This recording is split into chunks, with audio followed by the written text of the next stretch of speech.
बिस्मिल्लाहिर्रहमानिर्रहीम। Welcome students. आज हम अपने इस चैप्टर का इंतहाई अहम लॉ शुरू करने वाले हैं और इसी की बुनियाद पे हम इंडक्शन को स्टडी करते हैं और जितनी भी हमने इंडक्शन डिवाइसेस बना रखी हैं वो इसी ही लॉ को बेसिकली फॉलो कर रहे हैं। क्योंकि इस लॉ के बगैर हम इंडक्शन में आगे प्रोसीड नहीं कर सकते, तो जरूरी है कि जहां हमने इंडक्शन मैथड्स पे बात की है वहां हम इस चीज को भी डिटेल में देख लें कि आखिर ये इंडक्शन है क्या, किन चीजों पे डिपेंड करती है और फैराडेज ने आखिर हमें इंडक्शन से मुतल्लिक किन चीजों के बारे में आगाह किया और इंडक्शन को करवाने के लिए हमें क्या कुछ रिक्वायर्ड होगा। तो बेसिकली बच्चों आज हम बात करेंगे अपने इस अहम लॉ पे, that is the Faraday's law of electromagnetic induction. क्योंकि मैंने इस चैप्टर की इब्तिदा में कुछ बातें क्लियर की थी आपको कि एम्पियर्स ने इतना तो हमें बता दिया कि जब जब किसी कंडक्टर से करंट का गुजर होगा तो मैग्नेटिक फील्ड बनेगी, लेकिन फैराडे ने इससे ऑपोजिट बात की कि जब जब हमें मैग्नेटिक फील्ड मिलेगी और जब जब हम उस मैग्नेटिक फील्ड से आने वाले फ्लक्स को चेंज करवाएंगे, अगर सिंपली कहूं तो मैं ये कहूंगा कि मैग्नेटिक फ्लक्स का चेंज करवाएं तो हमें इंड्यूस्ड ईएमएफ और इंड्यूस्ड करंट मिलेगा, यानी हमें इंडक्शन मिल जाएगी। तो फैराडे ने एक यहाँ अरेंजमेंट यूज की। बेसिकली ये अरेंजमेंट क्या है, इसके अंदर दो कंडक्टिंग रेल्स का इस्तेमाल किया गया और दोनों रेल्स को कनेक्ट किया गया विद गैल्वेनोमीटर। और आप जानते हैं बच्चों कि गैल्वेनोमीटर का मकसद होता है डिटेक्शन ऑफ पोटेंशियल डिफरेंस और दी प्रेजेंस ऑफ करंट। तो पूरी असेंबली के बाद हमने यहाँ पर ऊपर रख दिया रॉड, और इस रॉड के बाद अगर हम यहाँ पर ऑब्जर्व करें इसको तो हमें नजर आता है, अगर मैं यहाँ पर नाम दूं A B C and D, तो हमें यहाँ पर एक लूप बनते हुए दिखाई दे रहा है जो कि बेसिक कंडीशन है हमारे पास इंडक्शन की, जो कि हमने इंडक्शन मेथड्स में भी देखी कि अगर हम इंडक्शन करवाना चाहते हैं तो जो फ्लक्स है उसका चेंज तो होना चाहिए, मैग्नेटिक फ्लक्स चेंज होना चाहिए, बट उससे भी पहली जो हमारी रिक्वायरमेंट है वो ये है कि जो पाथ है वो क्लोज होना चाहिए, एक लूप होना चाहिए। तो यहाँ फैराडे ने एक लूप की फॉर्मेशन की, loop A B C and D. फिर फैराडे ने क्या देखा कि जब कभी भी हम इस रॉड को इन दो कंडक्टिंग रेल्स के ऊपर मूव करवाते हैं तो इसकी मोशन को यहां अगर बच्चों में एरो लगा दें कि अगर हम इस रॉड को मूव करवा रहे हैं इस डायरेक्शन में वेलोसिटी v के साथ, तो वेलोसिटी v के साथ मूव करवाने का मतलब ये हुआ कि एक बात तो क्लियर हुई कि फैराडेज ने जिस इंडक्शन पे बात की थी वो डायनामिक इंडक्शन थी, क्योंकि जिसमें जब भी कभी कोई मूवमेंट इन्वॉल्व हो जाती है उससे आने वाली इंडक्शन को हम नाम दे देते हैं डायनामिक इंडक्शन। अब यहां पर फैराडेज ने डायनामिक इंडक्शन पे बात की और डायनामिक इंडक्शन से आने वाला जो हमारे पास ईएमएफ और करंट था, इंड्यूस करंट, उस पे बात की थी।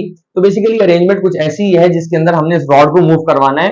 तो इस मोशन की वजह से जो हमारे पास ईएमएफ आता है बच्चों, उस ईएमएफ को हम मोशनल ईएमएफ भी कहते हैं, और जो सर्किट में लूप में करंट का फ्लो आएगा हम उसको मोशनल करंट भी कह देते हैं। तो अगर मैं यहाँ आपके सामने कुछ ऐसी बातें रखूं जैसे कि फैराडेज ने ऑब्जर्व की कि मान लिया कि ये जो रॉड यहाँ इन दो कंडक्टिंग रेल्स के ऊपर पड़ा हुआ और इसकी पोजीशन जो है वो x1 है, और अगर हम इस रॉड को मूव करवाते हुए कहीं यहां आगे ले जाते हैं, मैं इस रॉड की पोजीशन को वर्चुअली चेंज करते हुए दिखा रहा हूं कि सपोज करें कि वो रॉड यहां से चलते हुए कहीं यहां आ गया है, तो मैं इस पोजीशन को नाम दे देता हूं पोजीशन x2।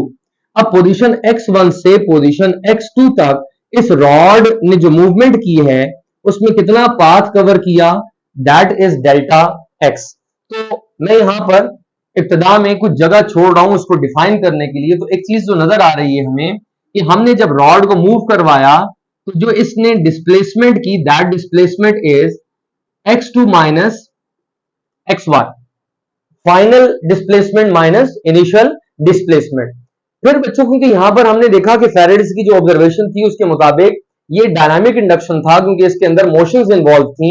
तो डायनामिक इंडक्शन से आया हुआ जो इंड्यूस्ड ईएमएफ होता है उसके लिए हम मोशनल ईएमएफ का भी नाम इस्तेमाल करते हैं। सो एज वी नो कि अगर इसके अंदर मोशनल ईएमएफ की फॉर्मेशन हो रही है तो जो मोशनल ईएमएफ है बच्चों इसका एक्सप्रेशन होता है VBL। VBL, V is the velocity, क्योंकि डायनामिक्स इन्वॉल्व है, मोशंस इन्वॉल्व है, तो V वेलोसिटी जिसके साथ आपने यहां पर कंडक्टिंग रॉड को चलाया। B is the strength of magnetic field, जिस फील्ड के अंदर आपने ये पूरी की पूरी अरेंजमेंट्स कर रखी हैं। Number third is the length of the rod, कि वो कितनी लेंथ हम कंसीडर कर रहे हैं जिसके अंदर जो मूविंग चार्जेस हैं उन पे मैग्नेटिक फोर्स जो है वो लग रही है। बेसिकली लेंथ ज्यादा होगी तो नंबर ऑफ एटम्स और नंबर ऑफ इलेक्ट्रॉन्स जो फ्री उस रॉड के अंदर मौजूद है उनकी तादाद बढ़ेगी, और जो मैग्नेटिक इंटरेक्शन होगा उन इलेक्ट्रॉन्स का जो मूव कर रहे हैं उसके अंदर, वो इंटरेक्शन भी बढ़ेगा। सो बेसिकली इससे हमारा जो मोशनल ईएमएफ वो बढ़ता है। सो ये तीन डिपेंडेंसीज आ गई मोशनल ईएमएफ की। अब अगर बच्चों मैं इस इक्वेशन में थोड़ा सा अगर नजर लगाऊं तो मुझे नजर ये आता है कि v इज द वेलोसिटी। अब वेलोसिटी है जिस वेलोसिटी के साथ मैं रॉड को मूव करवा कर लेकर गया from position x1 to x2, तो पोजीशन का चेंज इन टाइम जो होता है हम जानते हैं कि वेलोसिटी होती है। So velocity is basically the change of displacement over time. तो हम यहां पर ऐसा लिख सकते हैं, हमारे पास आ जाएगा minus delta X B L over, हमारे पास आ जाता है टाइम। अच्छा बच्चों ये आ गया साथ में हमारे पास एप्सिलॉन। अब यहां मैं ये देखता हूं कि जब मैं इसको x1 से x2 लेकर आया तो x1 से x2 ले आने में लूप का एरिया बढ़ रहा है। अगर मेरे पास पहले area A B C D A था तो अब इसको आगे मूव करवाने से ये जो रीजन है ये बढ़ रहा है। तो रीजन के बढ़ने का मतलब ये हुआ कि area of the loop increase हो रहा है। तो एरिया का फॉर्मूला क्या होता है? एरिया बेसिकली होता है बच्चों हमारे पास a square, so displacement of the rod from this position to that, x1 से x2 आने पर, साथ लेंथ ऑफ द रॉड, इन दोनों पैरामीटर्स को मल्टीप्लाई करें तो हमारे पास आएगा चेंज इन एरिया के इस रॉड को x1 से x2 ले आने में एरिया का कितना चेंज आया है। तो मैं इन दो फैक्टर्स को अगर मिलाकर ऐसा लिख दूं तो minus delta A B over T. अब बच्चों यहां मैं इस इक्वेशन को जैसे ही एक स्टैंडर्ड फॉर्म में लिखूंगा या अरेंज फॉर्म में लिखूंगा तो आप पहचान जाएंगे कि ये फॉर्मूला मैंने लिखा किसका है। तो मैं इसको ऐसा भी लिखता हूं, epsilon equals to minus B delta A over time. तो आप बच्चों ने फौरन पहचान लिया होगा कि B डॉट ए का फॉर्मूला हम लिखा करते थे, ये हमारे पास मैग्नेटिक फ्लक्स का फॉर्मूला होता है। और अगर मैं यहां पर डेल्टा लगा दूं तो इसको ऐसा लिखा जा सकता है, क्योंकि मैक्सिमम की बात हो रही तो डॉट हटाते हैं अभी, B डेल्टा है तो यहां आ जाएगा डेल्टा 5। अब बच्चों ये फ्लक्स हमारे पास आ चुका है, यहां पर हमारे पास जो फ्लक्स है उसका चेंज आ चुका है, क्योंकि ये बात तो हमें पहले भी पता थी कि इंडक्शन के लिए मैग्नेटिक फ्लक्स का चेंज आना चाहिए। तो फैराडे ने क्या किया, इस रॉड को मूव करवाते हुए जहां एरिया का चेंज लाया, उस एरिया के चेंज की वजह से इस लूप से मैग्नेटिक फ्लक्स का भी चेंज आया। So we can replace these two factors by delta 5।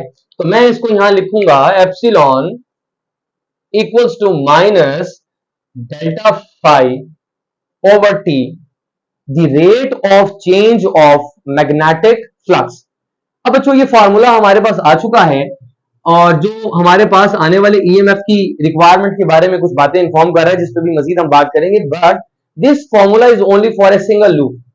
अगर ये सिंगल लूप कंसीडर करेंगे तो फॉर्मूला ऐसा लिखा जाएगा, लेकिन अगर मैं इसी फॉर्मूला को लिख दूं फॉर एन लूप्स